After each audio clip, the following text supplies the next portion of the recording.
ശിഖണ്ഡിയുടെ പത്നി. ശിഖണ്ഡിയെക്കുറിച്ച് നമുക്കൊക്കെ അറിയാം. ആരാണ് ശിഖണ്ഡി? ദ്രുപദന്റെ നപുംസകലിംഗത്തിൽപ്പെട്ട മകൾ, അംബയുടെ പുനർജന്മം. മഹാഭാരതത്തിൽ ശിഖണ്ഡിയുടെ സ്ഥാനം എന്താണ്? മഹാഭാരത യുദ്ധത്തിൽ ഭീഷ്മരുടെ പതനത്തിന് കാരണക്കാരനായവൻ. സാധാരണക്കാരെ സംബന്ധിച്ച് ഇത്രയുമാണ് ശിഖണ്ഡി. എന്നാൽ ഇതിനപ്പുറം മറ്റാർക്കും അറിയാത്ത ഒരു ശിഖണ്ഡിയുണ്ട്. ശിഖണ്ഡിക്ക് ഭാര്യയും ഒരു പുത്രനും ഉണ്ടായിരുന്നു എന്ന് നിങ്ങൾക്കറിയാമോ? ശിഖണ്ഡിയുടെ അറിയാ കഥകൾ ഏതൊക്കെയെന്ന് നമുക്ക് നോക്കിയാലോ? ദ്രുപദ രാജാവിന് കുട്ടികളില്ലായിരുന്നു.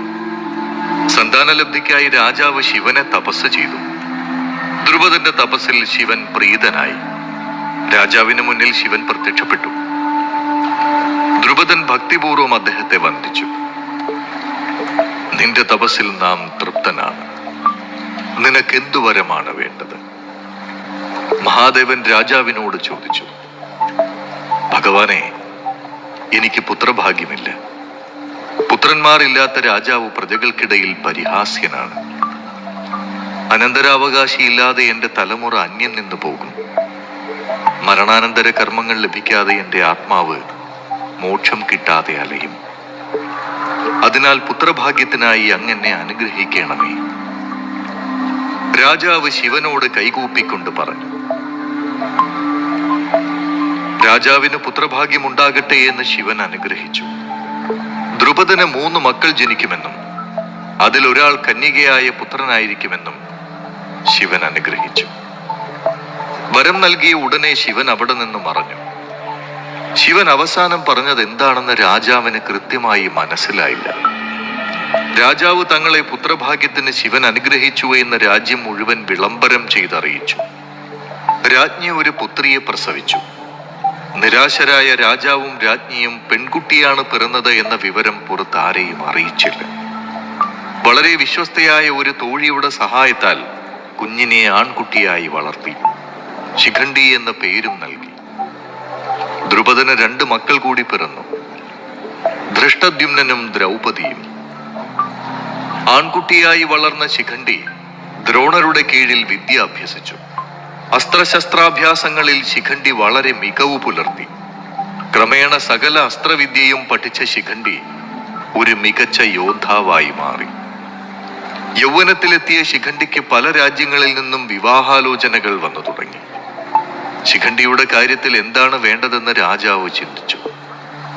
ഇത്രയും നാൾ മകനാണെന്ന് പറഞ്ഞ് വളർത്തിയ കുട്ടി പെൺകുട്ടിയായിരുന്നു എന്ന് പറയാൻ രാജാവ് ഭയപ്പെട്ടു. ഈ സമയത്താണ് ദാശാർണ രാജാവും വീരശൂര പരാക്രമിയുമായ ഹിരണ്യവർമ്മന്റെ പുത്രിയുടെ ആലോചന വന്നത്. ദ്രുപദന് ആ വിവാഹാലോചനയിൽ നിന്നും ഒഴിഞ്ഞു മാറാൻ കഴിഞ്ഞില്ല. മറ്റു വഴികളില്ലാതെ ദ്രുപദൻ ഹിരണ്യവർമ്മന്റെ പുത്രിയുമായുള്ള വിവാഹത്തിന് സമ്മതിച്ചു. വിവാഹശേഷം ദമ്പതിമാർ കാമ്പല്യപുരിയിലെത്തി. ശിഖണ്ഡി തന്നെക്കുറിച്ചുള്ള സത്യം വെളിപ്പെടുത്താനാവാതെ വിഷമിച്ചു. രാജകുമാരിയിൽ നിന്നും ശിഖണ്ഡി ഒഴിഞ്ഞുമാറി നടന്നു. താമസിയാതെ തന്റെ ഭർത്താവ് ഒരു സ്ത്രീയാണെന്നുള്ള സത്യം ശിഖണ്ഡിയുടെ പത്നിയായ രാജകുമാരി അറിഞ്ഞു. ദുഃഖിതയായ രാജകുമാരി തന്റെ പിതാവിനെ ഉടൻ തന്നെ ഈ വിവരം അറിയിച്ചു. തങ്ങൾ ചതിക്കപ്പെടുകയായിരുന്നു എന്ന് മനസ്സിലാക്കിയ ഹിരണ്യവർമ്മൻ രോഷാകുലനായി. ഹിരണ്യവർമ്മൻ സത്യമറിഞ്ഞു വരുവാൻ ദ്രുപദന്റെ അടുത്തേക്ക് ഒരു ദൂതനെ അയച്ചു. ശിഖണ്ഡി ഒരു പുരുഷനാണെന്ന് ദ്രുപദൻ തറപ്പിച്ചു പറഞ്ഞു. ചതിയിൽപ്പെട്ടത് മനസ്സിലായ ഹിരണ്യവർമ്മൻ പാഞ്ചാലനോട് യുദ്ധത്തിന് തയ്യാറായി. നാണക്കേടും പേടിയും കൊണ്ട് മൃതപ്രായനായ പാഞ്ചാലൻ നിരവധി ഒത്തുതീർപ്പ് വ്യവസ്ഥകൾ മുന്നോട്ട് വെച്ച് നോക്കി. എന്നാൽ ഹിരണ്യവർമ്മൻ യുദ്ധത്തിൽ തന്നെ ഉറച്ചു നിന്നു. താൻ മൂലം തന്റെ പിതാവും രാജ്യവും ചെന്നുപെട്ട അപമാനത്തിലും അപകടത്തിലും മനംനൊന്ത ശിഖണ്ഡി പ്രാണത്യാഗത്തിനായി കാട്ടിലേക്ക് ഓടിപ്പോയി. മനുഷ്യർ പ്രവേശിക്കാൻ ഭയപ്പെടുന്ന ഒരു ഘോരവനം ശിഖണ്ഡി കണ്ടെത്തി. ശിഖണ്ഡി വനത്തിൽ പ്രവേശിച്ച് പ്രാർത്ഥന തുടങ്ങി. സ്ഥൂലാകർണൻ എന്ന യക്ഷൻ വസിക്കുന്ന വനത്തിലാണ് ശിഖണ്ഡി ചെന്നുപെട്ടത്. ശിഖണ്ഡിയുടെ വരവിലും പ്രവർത്തികളിലും യക്ഷന് സംശയം തോന്നി. യക്ഷൻ ശിഖണ്ഡിയുടെ അടുത്തെത്തി. ശിഖണ്ഡി തന്റെ കഥ യക്ഷനോട് പറഞ്ഞു. കഥ മുഴുവൻ കേട്ട യക്ഷന് ശിഖണ്ഡിയോട് അനുകമ്പ തോന്നി. നീ ഇനി എന്തു ചെയ്യാൻ പോകും? യക്ഷൻ ശിഖണ്ഡിയോട് ചോദിച്ചു, എനിക്ക് തിരികെ കൊട്ടാരത്തിലേക്ക് ചെല്ലാൻ കഴിയില്ല. പ്രജകൾ എന്നെ പരിഹസിക്കും. മരണമല്ലാതെ എന്റെ മുന്നിൽ മറ്റു വഴികളില്ല. ശിഖണ്ഡി കരഞ്ഞുകൊണ്ട് യക്ഷനോട് പറഞ്ഞു. ശിഖണ്ഡിയെ തനിക്ക് എങ്ങനെയെങ്കിലും സഹായിക്കാൻ കഴിയുമോ എന്ന് യക്ഷൻ ചിന്തിച്ചു. ശിഖണ്ഡിയുടെ ജീവൻ രക്ഷിക്കുന്നതിന് വേണ്ടി തന്റെ പുരുഷത്വം ശിഖണ്ഡിക്ക് കൈമാറിയാലോ എന്നും ആലോചിച്ചു. കുറച്ചു കാലം കഴിഞ്ഞ് തിരിച്ചു നൽകണമെന്ന വ്യവസ്ഥയിൽ യക്ഷൻ തന്റെ പുരുഷത്വം ശിഖണ്ഡിയുടെ സ്ത്രീത്വവുമായി വെച്ചു മാറി. അതോടെ ശിഖണ്ഡി പുരുഷനും യക്ഷൻ സ്ത്രീയുമായി മാറി. ശിഖണ്ഡി തിരിച്ച് നാട്ടിലേക്ക് മടങ്ങി. താൻ പുരുഷനാണെന്ന് ശിഖണ്ഡി പ്രഖ്യാപിച്ചു. ദ്രുപദൻ തന്റെ മകന്റെ പൗരുഷം പരിശോധിക്കാൻ ഹിരണ്യവർമ്മനെ ക്ഷണിച്ചു. ഹിരണ്യവർമ്മൻ തന്റെ മകളെ ശിഖണ്ഡിയുടെ അടുത്തേക്ക് അയച്ചു. ശിഖണ്ഡി പുരുഷനാണെന്ന് അവന്റെ പത്നിക്ക് മനസ്സിലായി. കാലം കുറച്ച് കടന്നുപോയി. ശിഖണ്ഡിക്ക് ക്ഷത്രദേവൻ എന്ന പുത്രൻ ജനിച്ചു. ശിഖണ്ഡി പുരുഷനായി തന്നെ സന്തോഷത്തോടുകൂടി കഴിഞ്ഞു. ആയിടയ്ക്ക് യക്ഷരാജാവായ കുബേരൻ സ്ഥൂലാകർണന്റെ വീട്ടിലെത്തി. സ്ത്രീയായി മാറിയ യക്ഷൻ നാണക്കേട് കൊണ്ട് കുബേരനെ സ്വീകരിക്കാൻ മടിച്ച് മറഞ്ഞു നിന്നു. രാജാവായ താൻ വന്നിട്ടും സ്ഥൂലാകർണൻ തന്റെ മുന്നിൽ വന്ന് തന്നെ മാനിക്കാത്തതിൽ കുബേരൻ കോപാകുലനായി. മറ്റു യക്ഷന്മാരോട് അദ്ദേഹം കാര്യം തിരക്കി. അവരിൽ നിന്നും നടന്ന സംഭവങ്ങൾ കുബേരൻ മനസ്സിലാക്കി. പാപിയായ നീ എന്നും സ്ത്രീയായി തുടരട്ടെ, നിന്റെ സ്ത്രീത്വം എന്നും നിലനിൽക്കട്ടെ എന്ന് കുബേരൻ അവനെ ശപിച്ചു. സ്ഥൂലാകർണൻ പാപമോക്ഷത്തിനായി കുബേരനോട് കരഞ്ഞപേക്ഷിച്ചു. കുബേരന് യക്ഷനോട് അലിവ് തോന്നി. ശിഖണ്ഡിയുടെ മരണശേഷം നിനക്ക് നിന്റെ പുരുഷത്വം തിരിച്ചു കിട്ടും. കുബേരൻ യക്ഷന് ശാപമോക്ഷം നൽകി.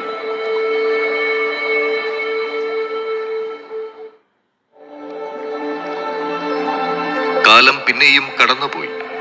ഹസ്തിനപുരി പല സംഭവങ്ങൾക്കും സാക്ഷ്യം വഹിച്ചു. കള്ളച്ചൂതിൽ പരാജയപ്പെട്ട പാണ്ഡവർ വനവാസവും അജ്ഞാതവാസവും പൂർത്തിയാക്കി തിരികെ എത്തി. അവർക്ക് അവകാശപ്പെട്ട പാതി രാജ്യം നൽകാൻ കൗരവർ തയ്യാറായില്ല. അതിന്റെ പേരിൽ കുരുക്ഷേത്ര യുദ്ധം തുടങ്ങി. ശിഖണ്ഡിയും യുദ്ധത്തിനുണ്ടായിരുന്നു. പാണ്ഡവ സൈന്യത്തിലെ 7 അക്ഷൗഹിണികളിൽ ഒന്നിന്റെ അധിപനായി ശിഖണ്ഡിയെ നിയമിച്ചു. യുദ്ധത്തിന്റെ ആദ്യ ദിവസം ശിഖണ്ഡി അശ്വത്ഥാമാവിനെ നേരിട്ടു. യുദ്ധത്തിൽ 2 യോദ്ധാക്കളും ധീരമായി പോരാടി. പരസ്പരം തോൽപ്പിക്കാൻ 2 പേരും വെമ്പൽ കൊണ്ടു. 2 പേർക്കും പലതവണ മുറിവേറ്റു. യുദ്ധത്തിന്റെ 7-ാം ദിവസം ശിഖണ്ഡി വീണ്ടും അശ്വത്ഥാമാവിനെ നേരിട്ടു. അശ്വത്ഥാമാവിന്റെ നെറ്റിയിൽ അവൻ മുറിവേൽപ്പിച്ചു. രോഷാകുലനായ അശ്വത്ഥാമാവ് ശിഖണ്ഡിയുടെ രഥം നശിപ്പിച്ചു. അവനെ ഗുരുതരമായി മുറിവേൽപ്പിക്കുകയും ചെയ്തു. ഭീഷ്മർ പാണ്ഡവർക്ക് ഭീഷണിയായി നിലകൊണ്ടു. ഭീഷ്മർ വീഴാതെ നമ്മൾ യുദ്ധം ജയിക്കില്ല, കൃഷ്ണൻ പാണ്ഡവരോട് പറഞ്ഞു. പിതാമഹനെ നാം എങ്ങനെ വീഴ്ത്തും? യുധിഷ്ഠിരൻ കൃഷ്ണനോട് ചോദിച്ചു. അത് അദ്ദേഹം തന്നെ പറയണം. കൃഷ്ണൻ പകുതി കളിയും പകുതി കാര്യവുമായും പറഞ്ഞു. അങ്ങ് ഞങ്ങളെ പരിഹസിക്കുകയാണോ കൃഷ്ണ? യുധിഷ്ഠിരൻ പരിഭവത്തോടെ ചോദിച്ചു.